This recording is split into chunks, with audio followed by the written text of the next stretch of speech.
ബഹുമാന്യരെ, ഏറ്റവും പ്രിയപ്പെട്ട കുട്ടികൾ,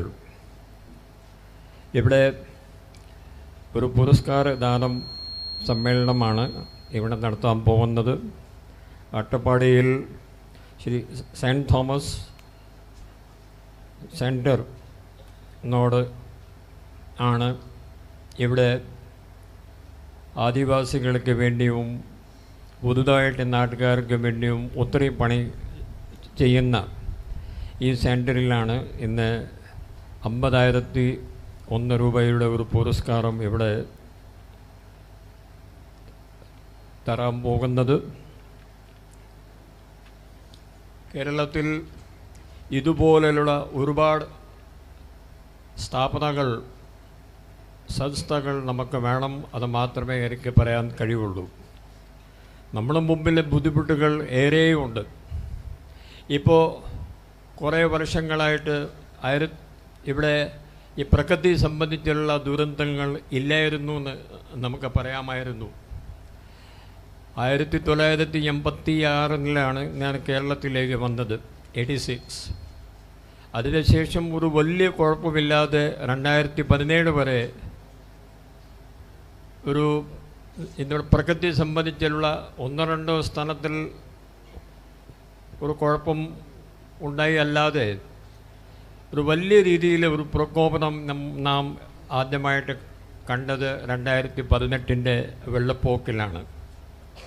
അന്നത്തെ പത്രത്തിൽ വായിച്ചു, 100 വർഷം മുമ്പ് ഇതുപോലെ ഒരു വെള്ളപ്പൊക്ക് 1924 വന്നിരുന്നു എന്നാണ് ഇപ്പോൾ പറയുന്നത്.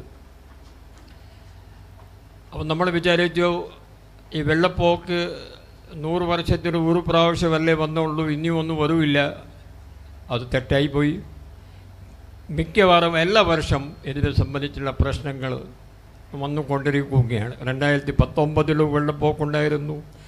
അന്ന് നമ്മുടെ മലപ്പുറം ജില്ലയിലെ കാവൽപ്പാറ പറഞ്ഞുള്ള ഒരു ഗ്രാമം വരെ ഇല്ലാതെ ആയ കാര്യം നമുക്ക് ഓർമ്മ വേണം. ഞാൻ ആ സ്ഥലത്തിൽ പോയിരുന്നു. ഇപ്പോൾ നമ്മൾ വയനാട്ടിലൊക്കെ ഒരു 400 വീടുകളിൽ താമസിക്കുന്ന ആളുകളെ കാണലില്ല എന്ന് നമ്മൾ പറയുമ്പോൾ, അന്നയും എത്രയോ ആളുകൾ നമുക്ക് കാണാതായി. ഒരാൾ പോലും തിരിച്ച് കിട്ടിയില്ലാത്ത കാര്യം നമുക്കറിയാം. അതിനുശേഷം വീണ്ടും ഇടുക്കിയിലെ 1-2 സ്ഥലത്തിൽ ഉരുൾപൊട്ടലുണ്ടായി. ഇപ്പോൾ 2024 ജൂലൈ 29 ഉരുൾപൊട്ടലിൻ്റെ കാര്യം നാം ഇപ്പോൾ TV-യിൽ കണ്ടുകൊണ്ടിരിക്കുകയാണ്. ഇത് എന്തുകൊണ്ടാണ് ഇത് നടക്കുന്നത്? നമുക്ക് ഇതിനെ നേരിടാൻ എന്ത് ചെയ്യാൻ പറ്റും? അതാണ് നാം ഇപ്പോൾ ചിന്തിക്കേണ്ടത്. ഇത് തീരുവില്ല. ഇത് ഇപ്പോൾ ആ അവസ്ഥ കൂടുതൽ വഷളാക്കാൻ പോകുന്നേ ഉള്ളൂ. അത് നമ്മൾ പത്രം വായിച്ചാൽ മനസ്സിലാവാം. ഇന്ത്യയിൽ മാത്രം നടക്കുന്ന സംഭവങ്ങൾ ഇല്ല. ഇത് ലോകം മുഴുവൻ ഇതുപോലുള്ള സംഭവങ്ങൾ നടന്നുകൊണ്ടിരിക്കുകയാണ്. അമേരിക്കയിലൊക്കെ സൈക്ലോൺ വഴി ആയിരക്കണക്കിന് ആളുകൾ ഇപ്പോൾ എല്ലാ വർഷവും മരിക്കുന്നുണ്ട്. പിന്നെ വെസ്റ്റ് ഇൻഡീസിലും പിന്നെ ജപ്പാനിലും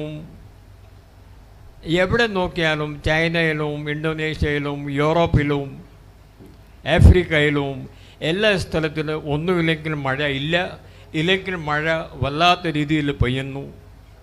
ഇപ്പോൾ ഏറ്റവും വലിയ പ്രശ്നം നടക്കുന്നത് 4 മാസത്തിൽ പെയ്യുന്ന മഴ ഒരു ദിവസത്തിൽ പെയ്യുന്നു. അതാണ് ഇപ്പോൾ ഇന്ത്യ രാജ്യത്തിൽ നടക്കുന്നത്.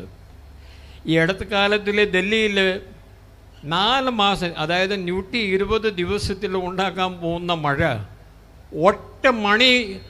ഒരു മണിക്കൂറിൽ പെയ്തു. അവിടെ ഡൽഹിയിലെ എല്ലാം കാര്യങ്ങൾ താറുമാറായി. ഒന്നും ചെയ്യാൻ പറ്റിയിട്ടില്ല. ഒന്ന് ആലോചിച്ച് നോക്കൂ. 121 ദിവസത്തിൽ 9 ഇഞ്ച് മഴ 109 ദിവസത്തിൽ പെയ്യേണ്ടതായിരുന്നു, ഒരു മണിക്കൂറിൽ പെയ്തു. ഒരു പക്ഷേ ഇതുപോലെയുള്ള കാര്യമായിരിക്കാം ഈ മേപ്പാടിയിലൊക്കെ നടന്നത്. മേപ്പാടിയിൽ ഇപ്പോൾ പറയുന്നത് 48 മണിക്കൂറാണ് നിരന്തരമായിട്ട് മഴ അവിടെ ഉണ്ടായത്. ഒരു പക്ഷേ അതിൻ്റെ കാരണമായിരിക്കാം ഈ ഉരുൾപൊട്ടൽ ഉണ്ടാവുക. ഇത് നമ്മളെ എങ്ങനെ തടയുക?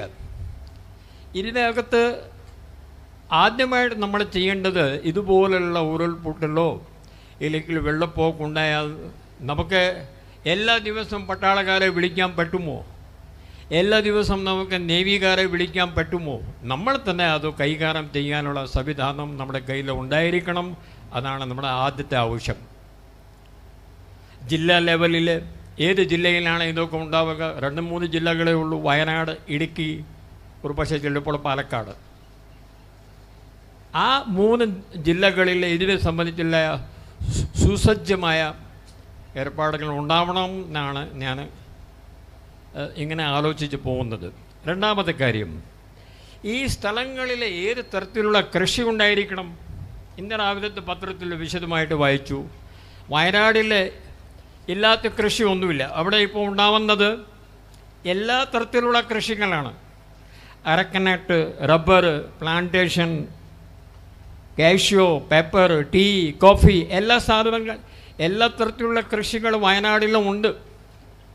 ഇതിനകത്ത് ഏത് കൃഷിക്കാണ് കൂടുതൽ മഴ ആവശ്യമുണ്ട്, ഏത് കൃഷിക്കാണ് മഴ കൂടുതൽ ആവശ്യമില്ല, അത് മനസ്സിലാക്കിയിട്ടേയും മാത്രമേ നമുക്ക് അവിടെ ആ കൃഷി തുടരാൻ അനുവദിക്കുകയുള്ളൂ. അങ്ങനെ ഒരു സർക്കാർ ഒരു തീരുമാനമെടുക്കണം. അപ്പോൾ ഉദാഹരണത്തിൽ റബ്ബർ ചില സ്ഥലത്തിൽ, കേരളത്തിൽ കോട്ടയത്തിലാണ് ഇന്ത്യ രാജ്യത്തിൻ്റെ 70% റബ്ബർ ഉണ്ടാവുന്നത്. നമുക്ക് എല്ലാവർക്കും അറിയാം. ഇന്ത്യ രാജ്യത്തിൽ, കേരളത്തിൽ മാത്രമല്ല, ഇന്ത്യ രാജ്യത്തിൽ 70% റബ്ബർ ഉണ്ടാവുന്ന ഒരേ ഒരു ഡിസ്ട്രിക്റ്റാണ് കോട്ടയം. അപ്പോൾ അതിനെ സംബന്ധിച്ചുള്ള അവിടെ വ്യവസ്ഥ ഉണ്ട്. അവിടെ ഇതിന് റബ്ബർ കൊണ്ട് അവിടെ ഒരു പ്രശ്നം ഇല്ലാന്നാണ് ഞാൻ മനസ്സിലാക്കുന്നത്.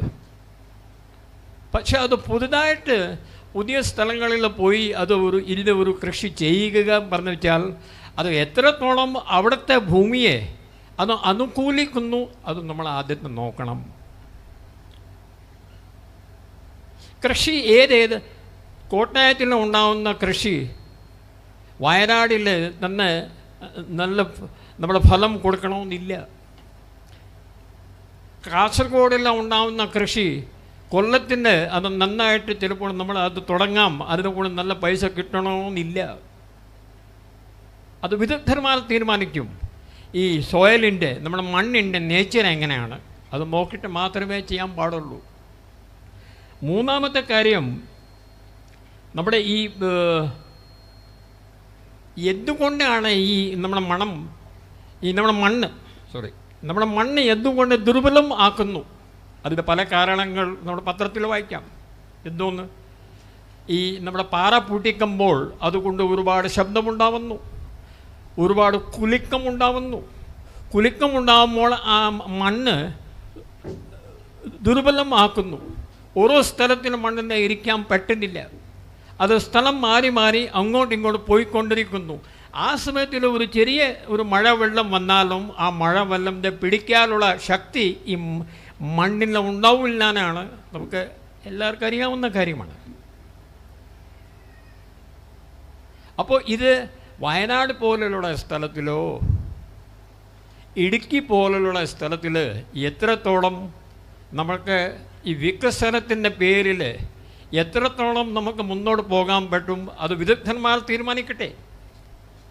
അവിടെ തുരങ്കം വേണോ? ആ തുരങ്കം അവിടെ ഉണ്ടാക്കാൻ പറ്റുമോ? തുരങ്കം ഉണ്ടാക്കിയാൽ ചിലപ്പോൾ നാട്ടുകാർക്ക് വേണ്ടി ആവശ്യമായിരിക്കാം.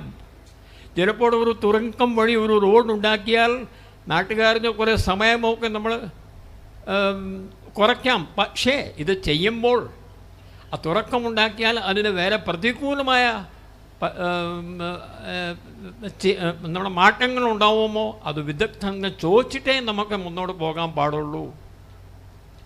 അവിടെ ബ്രിഡ്ജ് ഉണ്ടാക്കാൻ പറ്റുമോ?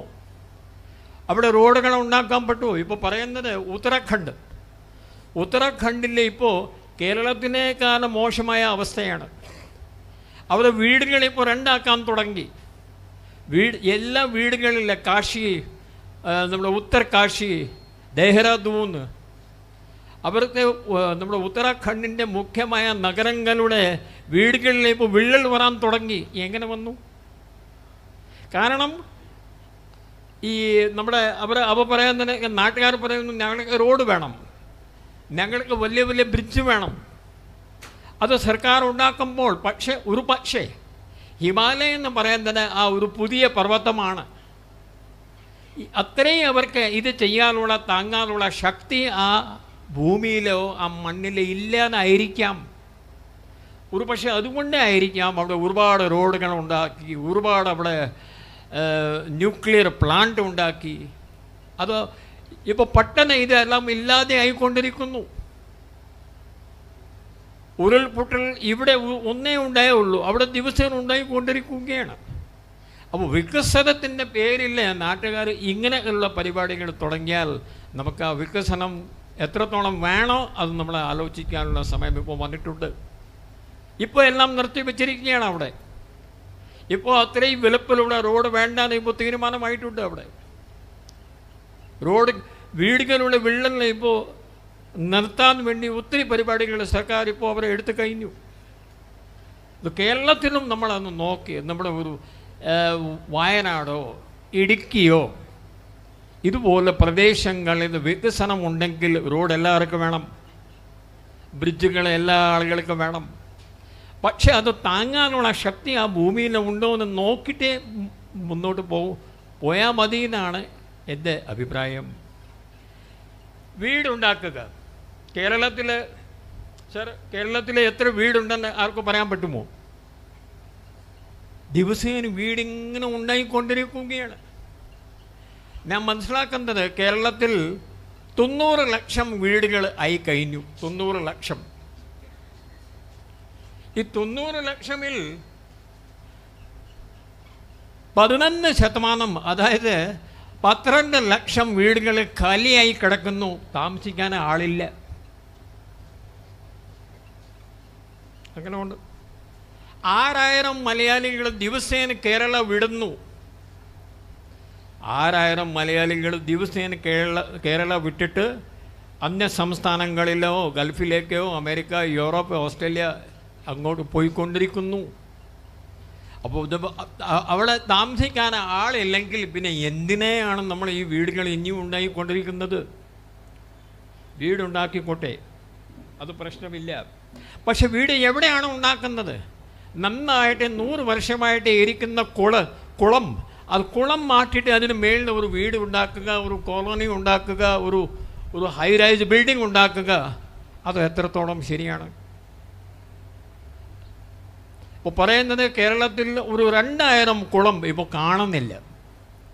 കഴിഞ്ഞ 50 വർഷത്തിൽ അതെല്ലാം മൂടി അവിടെ എന്തോ ഒരു വീടോ ഇല്ലെങ്കിൽ വേറെ ഒരു കോളനിയോ ഇല്ലെങ്കിൽ ഒരു ഹൈ റൈസ് ബിൽഡിങ്ങോ വേറെ എന്തോ സാധനം അവിടെ വന്നേ ഇരിക്കുന്നു. ഇത് എത്രത്തോളം ശരിയാണ്? ഇങ്ങനെ പോയാൽ ഈ പാരിസ്ഥിതിക പ്രശ്നങ്ങൾ കൂടുന്നേ ഉള്ളൂ, കുറയൂല്ല. കുടിക്കാൻ വെള്ളമില്ല. അതിൽ ഒരു തമാശയായിട്ട് തോന്നുകയാണെങ്കിലും ഒരു ചെറിയ കഥ ഞാൻ പറഞ്ഞു തരാം.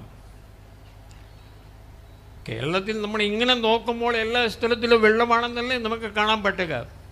ഞാൻ വന്നത് അപ്പോൾ നമ്മുടെ ഈ രാജസ്ഥാനിൽ നിന്നാണ്. രാജസ്ഥാനിൽ നിന്ന് ഞങ്ങൾക്ക് കുടിക്കാൻ പോലും വെള്ളമില്ല. പകുതി രാജസ്ഥാനിൽ അത് ഒരു സത്യം തന്നെയാണ്. ഞാൻ ജനിച്ച് വളർന്നത് തീരെ വെള്ളമില്ലാത്ത സ്ഥലമാണ് ബിക്കാനേർ. ഥാർ ഡെസേർട്ട്, മരുഭൂമി. ഞാൻ എറണാകുളം കമ്മീഷണറാണ്. ഇതൊന്നും നിങ്ങൾ കേൾക്കണം. എറണാകുളം കമ്മീഷണർ 1996, 30 വർഷം മുമ്പ്. അപ്പോൾ എൻ്റെ ഓഫീസിന് പുറത്ത് ചെറിയ ബഹളം കാണും. എന്തോ ഒരു ജാഥ വന്ന് ഒരു ബഹളം ഉണ്ടാവുന്നുണ്ട്. അപ്പോൾ ബഹളം ഞാൻ കേട്ടിട്ട് ഞാൻ പോലീസുകാരോട് പറഞ്ഞു, എന്തോ ഒരു ബഹളം കാണുന്നുണ്ടല്ലോ, എന്താണെന്ന് നോക്കിയിട്ട് പറയൂ. അപ്പോൾ പുള്ളി വന്നിട്ട് എന്നോട് പറയുകയാണ്, കേസരി ഇവിടെ തൊട്ടടുത്ത് വൈപ്പീൻ പറഞ്ഞിട്ട് ഒരു സ്ഥലമുണ്ട്. വൈപ്പീനിലെ ആളുകൾക്ക് കുടിക്കാതെ വെള്ളമില്ല, അവർ വന്ന് അവിടെ ബഹളം ഉണ്ടാക്കുകയാണെന്ന്. സാർ ഞാൻ ചിരിച്ചു പോയി. സാർ ഞാൻ എന്ത് മണ്ടത്തരമാണ് ഈ പോലീസുകാരൻ പറയുന്നത്. ഞാൻ വിശ്വസിച്ചിട്ടില്ല. ഞാൻ ഒരു what nonsense you are talking. കേരളത്തിൽ കുടിക്കാതെ വെള്ളമില്ലാതെ പറഞ്ഞ് ഞാൻ വിശ്വസിക്കുമാണോ നിങ്ങളുടെ വിചാരിക്കുന്നത്? സത്യമാണ് സാർ. ഞാൻ no, I don't believe you. ഞാൻ തന്നെ പോയി നോക്കി. അവർ ഒരു ബാനർ വെച്ചിരിക്കുന്നു, ഞങ്ങൾക്ക് വെള്ളം വേണം, കുടിക്കാൻ വെള്ളമില്ല. ഞാൻ 1-2 DYSPമാരെ വിളിച്ചു. ഞാൻ ഇവരെ എന്തു പറയുന്നത് എനിക്ക് മനസ്സിലാവുന്നില്ല. ഇവിടെ വെള്ളമില്ലാതെ പറഞ്ഞു വെച്ചാൽ എന്താ? എല്ലാ സ്ഥലത്തെ നമ്മൾ എവിടെ നോക്കിയാലും വെള്ളം അവിടെ ഉണ്ടല്ലോ. ഇല്ല സർ. ഇപ്പോൾ ഏപ്രിൽ മെയ് മാസത്തിൽ തിരുവനന്തപുരം, കൊച്ചി, കോഴിക്കോടിൽ ഇപ്പോൾ ആളുകൾക്ക്, അതായത് മഴ സീസൺ വരാൻ പോകുന്നു, അതിന് തൊട്ട് മുമ്പിലുള്ള 2 മാസത്തിൽ കുടിക്കാൻ വെള്ളം. പിന്നെ അന്ന് 30 വർഷം മുമ്പ് എങ്ങനെ കൊണ്ട്? എങ്ങനെ ഈ കുടിക്കാനുള്ള ഒരു വെള്ളമില്ലാത്ത ഒരു സ്ഥലം എങ്ങനെയാണ് കേരളം ആയത്? ഇതിനെ സംബന്ധിച്ച് നമ്മൾ ആലോചിക്കേണ്ടേ? രാജസ്ഥാനിലെ ഒരു മഴ പോലെ പെയ്താലും ആ ഒരു മഴയുടെ വെള്ളം ശേഖരിക്കാനുള്ള ഏർപ്പാട് എല്ലാ ഗ്രാമങ്ങളിലും ഉണ്ട്. കേട്ടിട്ടുണ്ടോ നിങ്ങൾ? രാജസ്ഥാനിൽ വെള്ളമില്ലാത്ത ആരും ദാഹിച്ചിട്ട് മരിച്ചു പോയിന് ആരും പത്രത്തിൽ വായിച്ചിട്ടുണ്ടോ? അങ്ങനെ ഉണ്ടാവില്ല. ഒരു മഴ കൊണ്ട് അവർ ഒരു വർഷം അവർ അത് നോക്കിയിട്ട് അവർ ജീവിച്ചോളും. ഇവിടെ നമ്മുടെ വിദഗ്ധന്മാർ പറയുന്നത് 365 ദിവസത്തിൽ 240 ദിവസം കേരളത്തിൽ എവിടെയെങ്കിലും മഴ ചിലപ്പോൾ പെയ്തിരിക്കും. 240 days. ഒരു ഈ മഴയിൽ സംബന്ധിച്ചുള്ള സംവരണം 30 വർഷം മുമ്പും ഉണ്ടായിരുന്നില്ല. ഇപ്പോൾ വലുതായിട്ട് ഒരു പ്രയത്നം ഞാൻ കാണുന്നില്ല. ഉണ്ടോ? ഈ മഴ സംഭരണം പറഞ്ഞു വെച്ചാൽ എന്താണ്? കുട്ടികൾ, kids, what is water conservation? കുറെ കുട്ടികൾ വന്നിട്ടുണ്ടല്ലോ. വെള്ളം എങ്ങനെ ശേഖരിക്കുക? Any guys? യെസ്. അവർക്ക് അറിയില്ല, പാവങ്ങൾ, അവർ കണ്ടിട്ടില്ല അല്ലേ? ഒന്നുമില്ല. അതിൻ്റെ പരിഭാഷ പറയുന്നത് നമ്മുടെ സ്ഥാപനം, അത് നമ്മുടെ വീടായാലും ഇതുപോലെയുള്ള ഒരു ചർച്ചായാലും സ്കൂളായാലും ഓഫീസായാലും ആ ബിൽഡിങ് അകത്ത് പെയ്യുന്ന മഴ വെള്ളം ആ ബിൽഡിങ് പുറത്ത് പോകാൻ പാടില്ല. ഇത്രേ ഉള്ളൂ കാര്യം. ഇന്ന് പിന്നെയും ഭേദമാണ്. ഇതുപോലെ ഞാൻ വേറെ സ്ഥലത്തിൽ കാണുന്നില്ല. ഇത് അച്ഛനോട് നമ്മൾ നന്ദി പറയേണ്ടതാണ്. ഇവിടെ വേറെ ഏതൊരു സ്ഥലമുണ്ടെങ്കിൽ അവർ ഇവിടെ ടൈൽസ് വെച്ചാണ്. ഏത് വീട്ടിൽ പോയാലും എല്ലാ സ്ത്രീകൾക്ക് അയ്യോ ചെളി വേണ്ട, അപ്പം തന്നെ അവർ ടൈൽ വെക്കുകയാണ്. ഇവിടെ ദിസ് ഈസ് വെരി ഗുഡ്.